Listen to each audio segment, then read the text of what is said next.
E aí, Brasil? É mais um vídeo meu aqui no canal.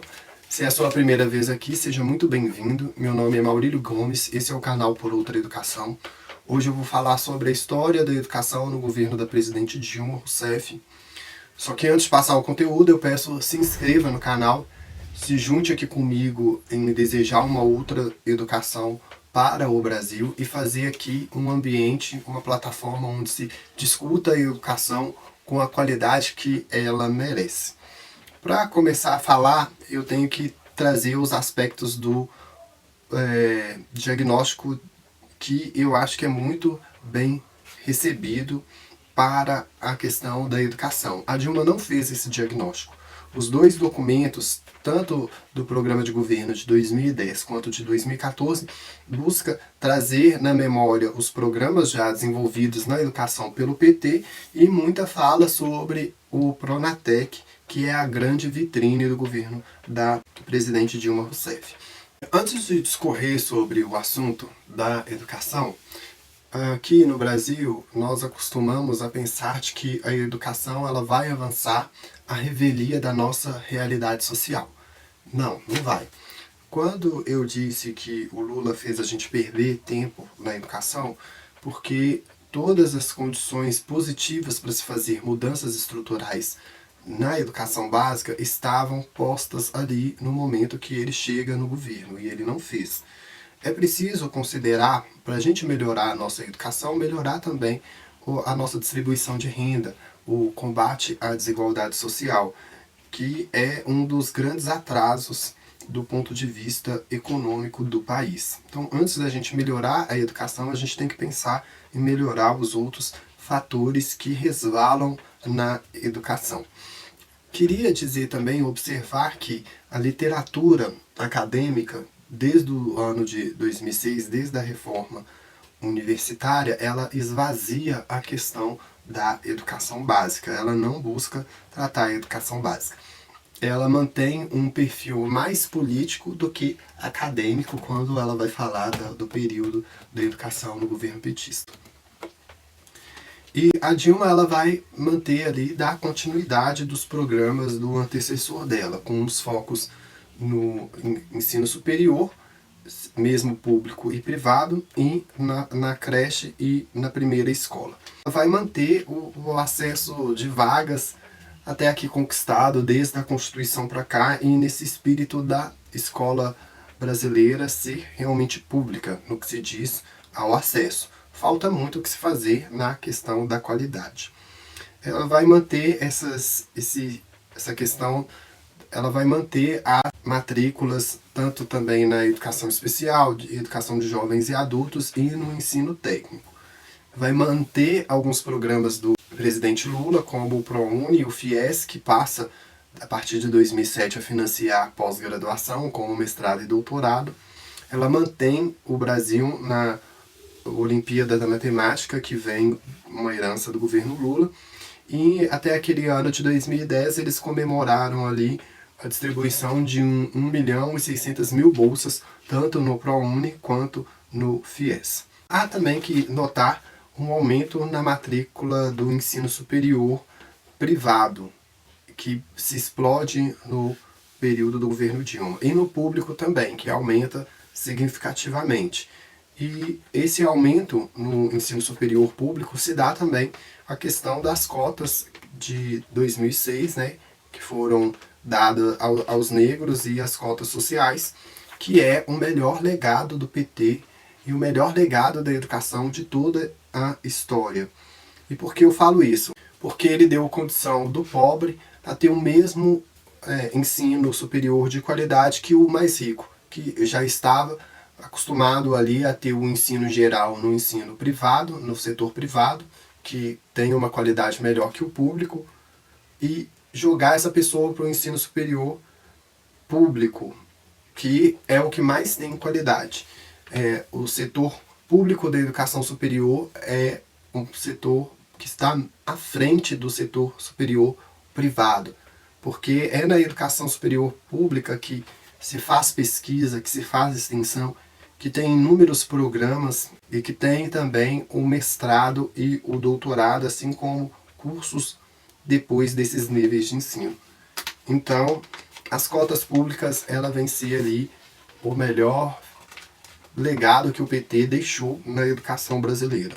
Quanto ao Fernando Haddad, ele vai ser o primeiro-ministro da Dilma Rousseff, vai manter uma gestão marcada por polêmicas, tanto quanto material didático, como o Nós Pode, como um viés político que busca mais falar melhor do Lula do que do Fernando Henrique Cardoso. Também teve problemas inúmeros com o Enem, que são vários, e o seu maior erro foi a forma como que ele lidou com o material anti-homofobia, que acabou de tanta exacerbação política e deixou a direita ali um pouco, vamos dizer, assanhada, e hoje a gente tem uma lenda urbana chamada Kit Gay, graças a esse péssimo momento do Fernando Haddad no Ministério da Educação. Vai buscar também abrir mais cotas para indígenas dessa vez, estender também para o ensino técnico, e em nenhum momento o PT vai fazer o controle dessas cotas públicas, porque até a sociedade se tocar das cotas, ela já tinha sido desvirtuada ali, pessoas que não tinham os requisitos estavam utilizando a cota, sendo que aqui até nisso a elite rouba de pobre, cota pública. E o PT nunca fez um esforço de fazer controle sobre isso, muito pelo contrário, eles estimularam a corrupção no uso das cotas públicas, o desvio da finalidade, porque eles sobrevalorizavam a autodeclaração da pessoa no pedido da cota pública. Então, uma pessoa branca falava que era negra e ganhava a cota. Isso daí, né, acabou gerando as outras distorções. A academia, ela fala no campo das cotas públicas que o PT fez ela bode expiatório dos problemas sociais do Brasil, e eu discordo muito porque na construção do Brasil de hoje as academias deixaram muito a desejar, sobretudo com a classe mais pobre, e manteve ali no seu corporativismo um olhar sempre mais classista e elitista.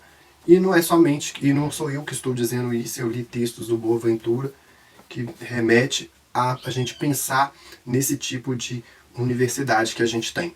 A educação básica, pela Dilma Rousseff, ela foi deixada mesmo de lado. Havia ali 52 milhões de matrículas distribuídas entre 2 milhões com a creche, 4,5 na pré-escola, 31 no ensino fundamental com alta repetência, 8 milhões no ensino médio com alta evasão, o ensino de jovens e adultos distribuído entre 2,9 de ensino fundamental e 1,4 no ensino médio. Mostra os dados ali um declínio nas matrículas da educação básica desde o ano de 2004.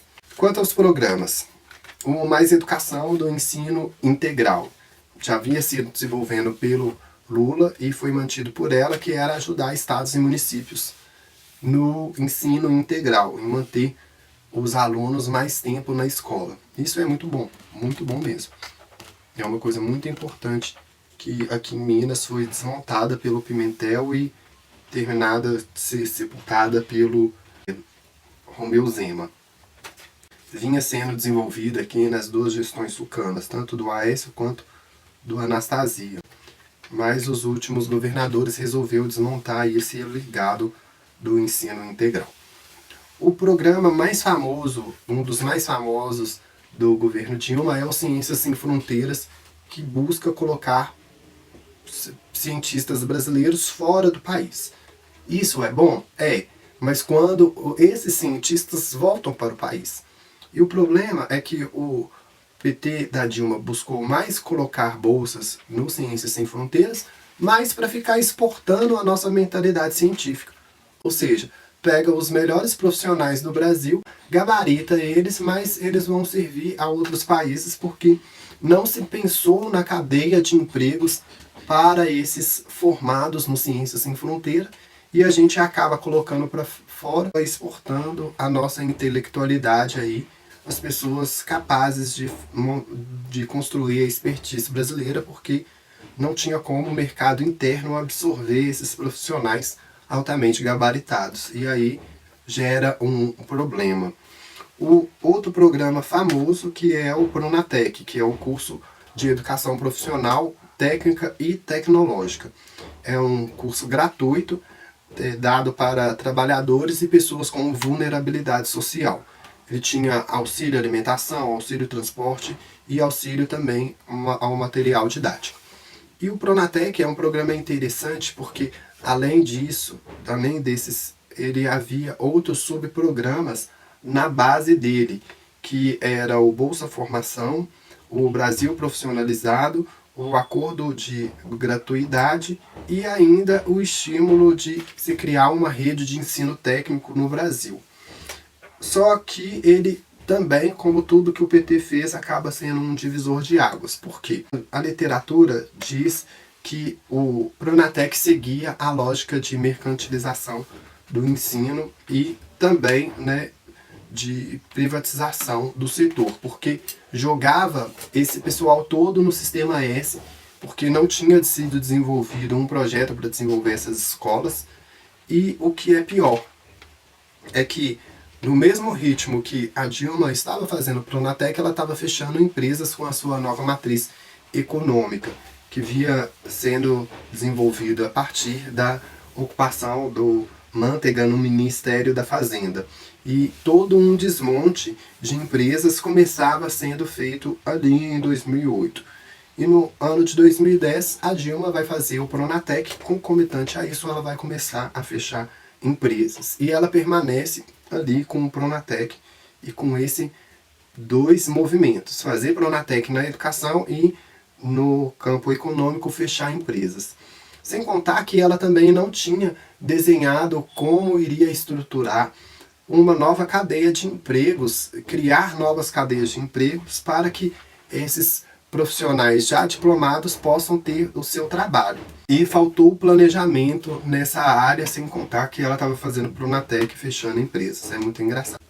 O Tribunal de Contas da União, ele apontava desde o ano de 2011 problemas com o Pronatec, porque não tinha como fazer mesuração, não tinha como fazer controle entre as matrículas e quantos alunos abandonavam. Essas escolas continuavam recebendo pelos alunos que abandonavam os cursos e não tinha nenhuma obrigação de fazer uma prestação de contas ou de apresentar resultados de quantos foram matriculados e de quantos foram formados.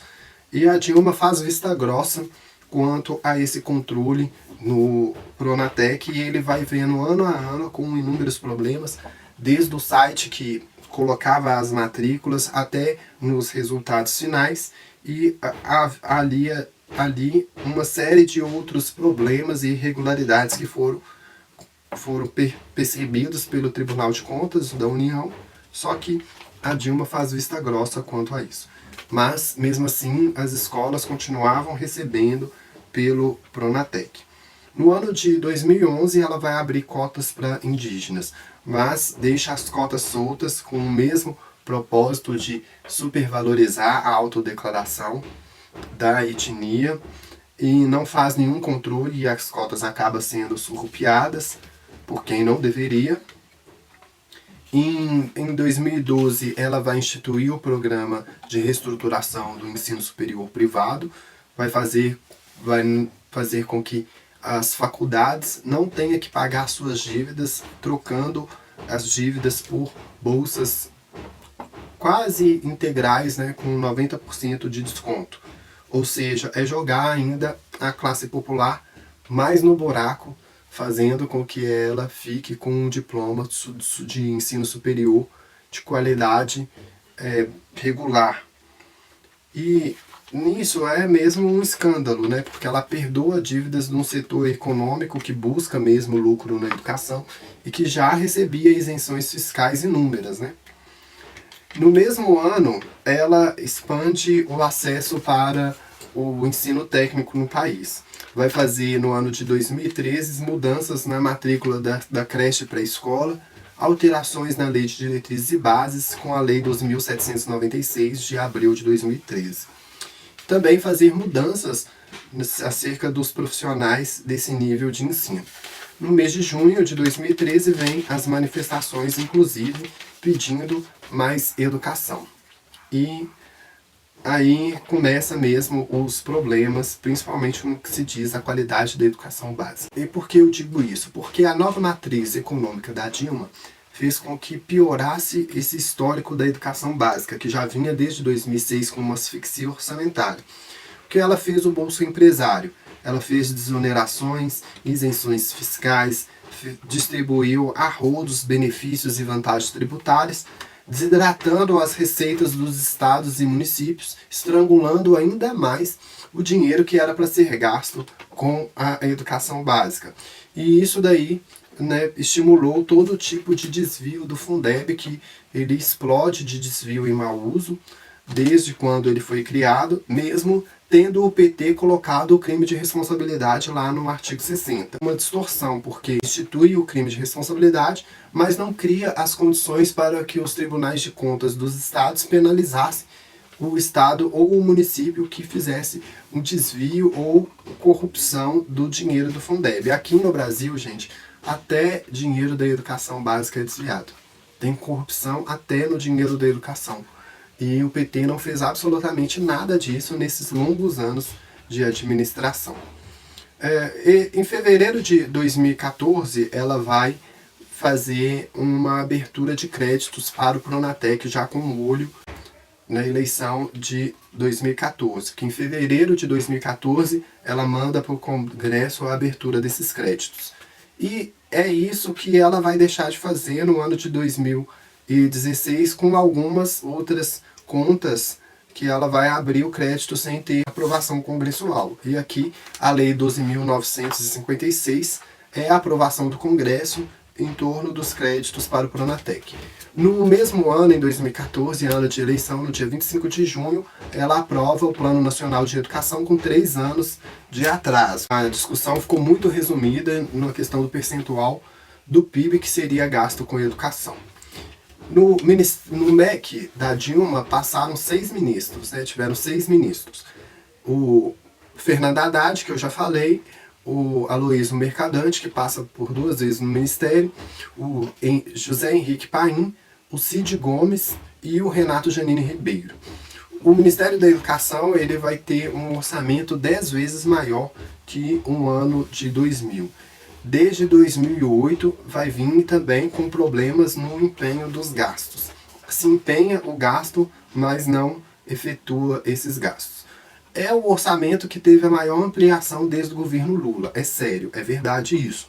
Mas tem a pior execução orçamentária desde o ano de 2001. A execução orçamentária do governo Dilma consegue ser pior que os 2 últimos governos do Fernando Henrique e os 2 primeiros do governo Lula. E o que seria isso? Ela segura o recurso até no fim do ano e não empenha o gasto. E quando chega no final do ano, como as universidades não têm como gastar aquele dinheiro volta para a União.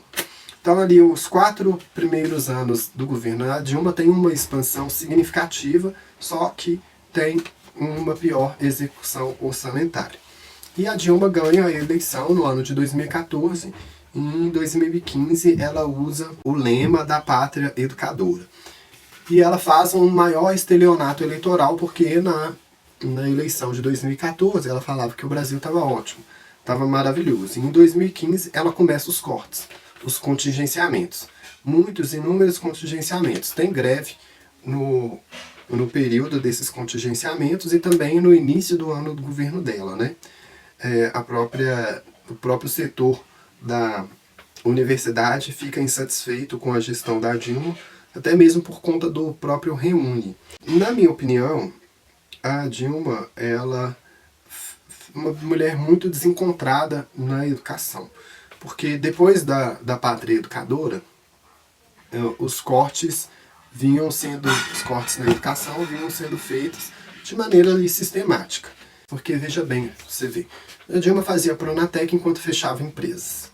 A Dilma ampliava o recurso do Ministério da Educação, sendo que a sua matriz econômica estrangulava a receita da educação para estados e municípios, criando mais dificuldade para a educação básica.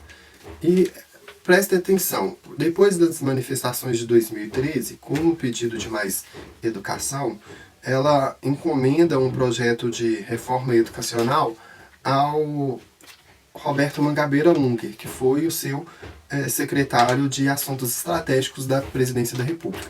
Só que ela não cria as condições internas para fazer esse projeto, porque ela não faz com que haja uma interlocução desse projeto com o setor da educação do Ministério da Educação e nem com o ministro da Educação no momento, que era o Renato Janine Ribeiro.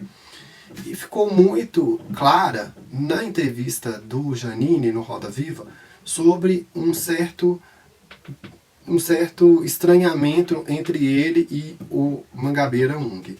Ela, né, amplia recursos do MEC, quebrando as receitas da educação básica com a sua matriz econômica, cria a Pronatec, fechando empresas. E sem contar que não faz um planejamento para a absorção do mercado de trabalho desses diplomados no ensino técnico do Pronatec, e muito menos os cientistas que têm as bolsas ali do Ciências Sem Fronteiras. Não cria empregos. Então, né, olha o desencontro da educação. Então, muita gente baba ovo na educação do PT, e eu não acho que a educação do PT foi isso tudo não, porque ela acabou gerando problemas maiores aí para a sociedade brasileira, como essa pasteurização do ensino superior privado, também de ter fortalecido o ensino superior privado, de, né, fazer esse processo de aprofundamento de mercantilização e privatização do ensino. A única coisa boa que o PT fez mesmo na educação foi as cotas para as universidades públicas, que hoje dá acesso aos mais pobres ao ensino superior de qualidade. Houve melhora no PISA do governo Lula para cá, mas essa melhora não foi mantida pela presidente Dilma. O Brasil continuava capengando na questão da proficiência de português e matemática e baixa leitura. E isso mantém aí no governo da presidente Dilma, não consegue evoluir. À medida que mais países vão chegando no PISA, que é o programa de avaliação, o Brasil vai ficando mais atrás. E o último PISA mostra que a educação no governo Dilma patinou. Patinou porque nós não conseguimos melhorar de lá para cá, pioramos em questão da leitura, em proficiência de ciências, matemática e português, e há outros dados que mostram como a nossa escola pública está doente, principalmente nesse tempo aí que mostra uma década perdida na educação, e mostra também a indisciplina dos alunos, que faz com que o professor perca quase 40% das aulas, reajustando os alunos na sala de aula. Também a questão do salário do professor, que fica aí, né? A gente paga melhor policial do que professor, apesar de que a polícia é uma instituição muito mais antiga que a educação. Quando se vai falar do IDEB, não há melhora no índice nos governos da Dilma Rousseff. Ela não consegue manter as melhorias do legado do seu antecessor. Ela não consegue manter os ganhos sociais na educação do seu antecessor. Ou seja, a partir da criação do IDEB, há uma melhoria no alcance das metas e na execução dos planos.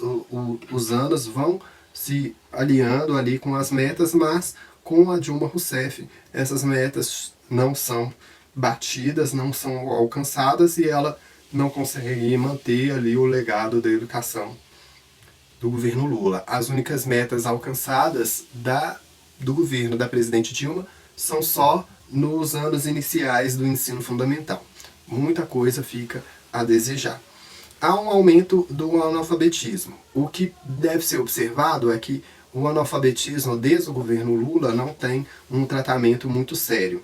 Há uns dados do PNAD colocados aqui dentro de toda a estrutura dos artigos, que vão ficar aí na descrição, mas há um abandono do analfabetismo pelo PT, porque o objetivo era alfabetizar 20 milhões de pessoas nos 4 primeiros anos do governo Lula, e essa meta não chega nem a 1/8 dela. Então, desde lá para cá, a Dilma não herdou um trabalho fixo no analfabetismo. E para fechar, para terminar o vídeo, fica os comentários do Cristóvão Buarque de que o PT ele só buscou atalhos na educação. Eles não buscaram fazer reformas estruturantes. Tudo que o PT tinha de compromisso com a educação era só uma perspectiva eleitoral e não de se fazer reformas estruturantes. Eu concordo muito com o Cristóvão Buarque, até mesmo em falta do PT na questão das cotas públicas, deles não administrarem isso, deles permitir com que o Fundeb fosse desviado, tivesse mau uso. Não fez, ele desmontou aquele Ministério da Educação que era mais articulador e cobrador de resultados dos estados e municípios em função dos programas. E eu não acho que o PT foi essa maravilha aí na educação, não. Muito dos ganhos sociais que a gente teve é muito em função das cotas públicas, que é o melhor legado da era petista na educação. E a importância disso, a gente tem que ressaltar isso. Aí até lutar contra as narrativas de pessoas que vêm da periferia e que falam mal da cota pública. Não, a cota pública é um avanço extraordinário, é o melhor legado do PT na área da educação. Assim, eu termino aqui mais um vídeo da educação, né, da história da educação. A gente vai aí chegando aí, graças a Deus, terminando esses grandes capítulos aqui. São vários vídeos desde da educação no Brasil Colônia, fechando aí na educação do governo Bolsonaro. A gente se encontra nos próximos vídeos. Obrigado por assistir até aqui. As fontes vão ficar aí na descrição do vídeo. A gente se encontra nos próximos vídeos aí. E se você não se inscreveu, se inscreva. Se alie aqui comigo aí nessa luta de defender uma educação básica de qualidade para o Brasil. Tudo de bom para todo mundo e até mais. Obrigado.